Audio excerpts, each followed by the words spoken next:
जय जिनेन्द्र बंधुओं, आज की कहानी है मुक्ति पथ के राही श्री सुव्रत मुनिराज। सौराष्ट्र देश की सुंदर नगरी द्वारका में अंतिम नारायण श्री कृष्ण का जन्म हुआ।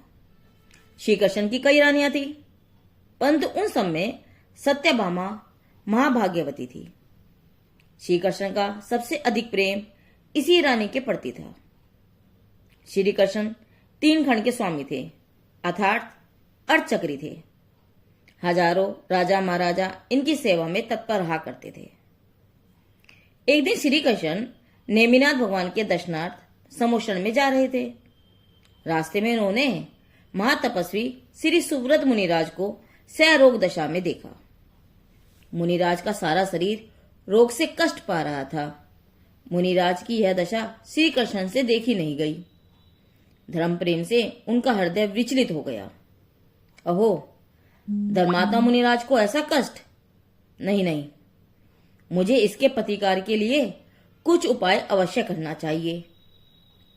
हे भव्य जीवो, यदि भी मुनिराज तो निज चैतन्य की आराधना से परम शांति का ही अनुभव कर रहे हैं, ध्येय के प्रति उनका लक्ष्य ही नहीं है, तो भी देह की रोग जनित दशा को देखकर जिन धर्म वत्सल श्रावक को उसके प्रतिकार का विकल्प कैसे नहीं आएगा? यह विकल्प तो उस भूमिका के योग्य ही है। ऐसा विचार कर उन्होंने उसी समय एक जीवक नामक प्रसिद्ध वैद्य को बुलाया और मुनिराज को दिखाकर औषधि के लिए पूछा। वैद्य के कहे अनुसार सब श्रावकों के घरों में उन्होंने औषधि मिश्रित लड्डुओं के बनवाने की सूचना भी करवा दी। थोड़े ही दिनों में इस व्यवस्था से मुनिराज को आराम हो गया। सारा शरीर रोग मुक्त होकर पूर्वतः सुंदर हो गया। इस औषधि दान के प्रभाव से श्री कृष्ण के तीर्थंकर प्रकृति का बंध हुआ। सच है, सुख के कारण सुपाद दान से संसार में सत्पुरुषों को सभी कुछ प्राप्त होता है।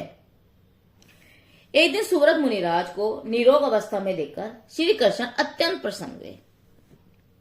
उन्होंने मुनिराज जी को नमस्कार करके अत्यंत भक्तिपूर्वक पूछा, भगवान, आप अच्छे तो हैं? रतन त्रय की कुशलता के साथ साथ आपकी शारीरिक स्थिति उत्तम तो है ना?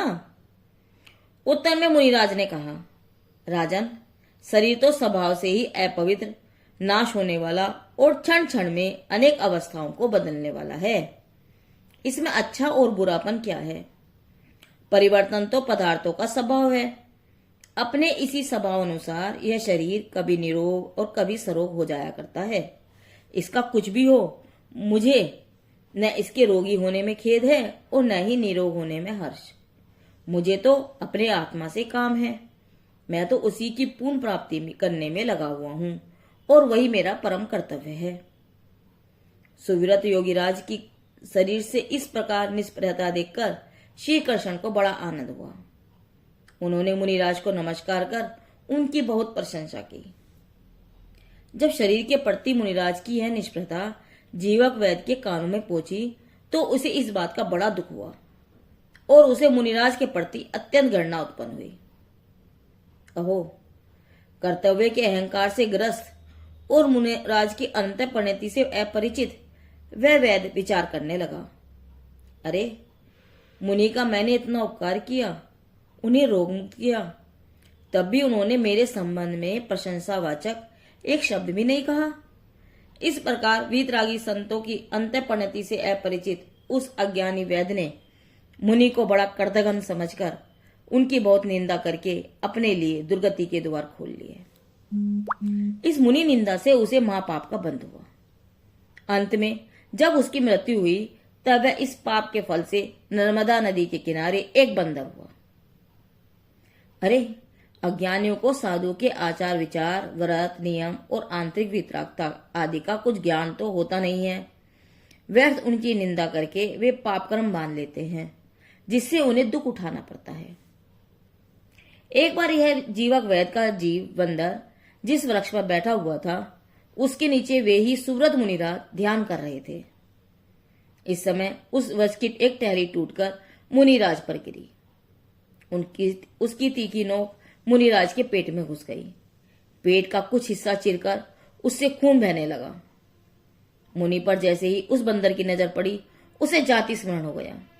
वह पूर्व जन्म की शत्रुता को भूलकर उसी समय दौड़ पड़ा और थोड़ी ही देर में बहुत से बंदरों को बुला लिया। उन सबने मिलकर उस डाली को बड़ी सावधानी से खींचकर निकाल दिया और वैद्य के जीव ने पूर्व जन्म के संस्कार से जंगल से जड़ी बूटी लाकर उसका रस मुनि के घाव पर निचोड़ दिया, जिससे मुनि को शांति मिली। इस भाव से बंदर ने भी बहुत पुण्य बंद किया।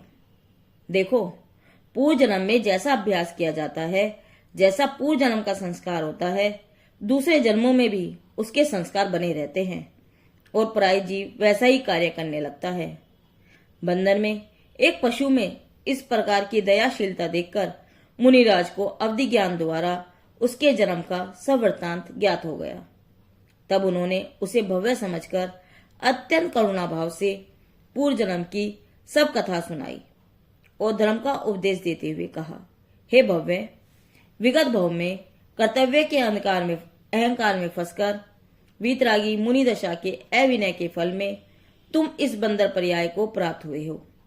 अरे, वैद पर्याय हो या बंदर की पर्याय, तुम तो अनादि अनंत आत्मा हो। ज्ञान और आनंद ही तुम्हारा स्वभाव है। अब तक तुमने दूसरों के शारीरिक रोग मिटाने में अपना जीवन व्यतीत किया है। अब अपने आत्मा के भव रोग का नाश करने के लिए अंतर्मुखी प्रयत्न करो। मुनिराज के मुख चंद्र से उपदेश रूपी अमृत की वर्षा हो रही थी और वह बंदर मेढ़े की भांति टकटकी लगाकर उपदेश अमृत का पान कर रहा था। बंदर की निकट भव्यता का परिपाक देखकर मुनिराज की अकारण करुणा बरसाती वाणी खिलने लगी। हे भव्य, मेरी ओर टकटकी लगाकर क्या देख रहा है? अपनी ओर देख। तेरे भव का अभाव मेरी ओर देखने से नहीं, अपनी निज आत्मा की ओर देखने से होगा। देख देख, अपने अंतर में देख। तुझे आनंद से झलकते हुए अमृत सरोवर के दर्शन होंगे। तेरी अनादि की सुख शांति की प्यास बुझ जाएगी। मुनि की कृपा से धर्म का पवित्र उपदेश सुनकर उस बंदर ने निज आत्म स्वभाव के साक्षात पूर्वक भक्ति से सम्यक एवं श्रावक के अनुव्रतों को ग्रहण किया।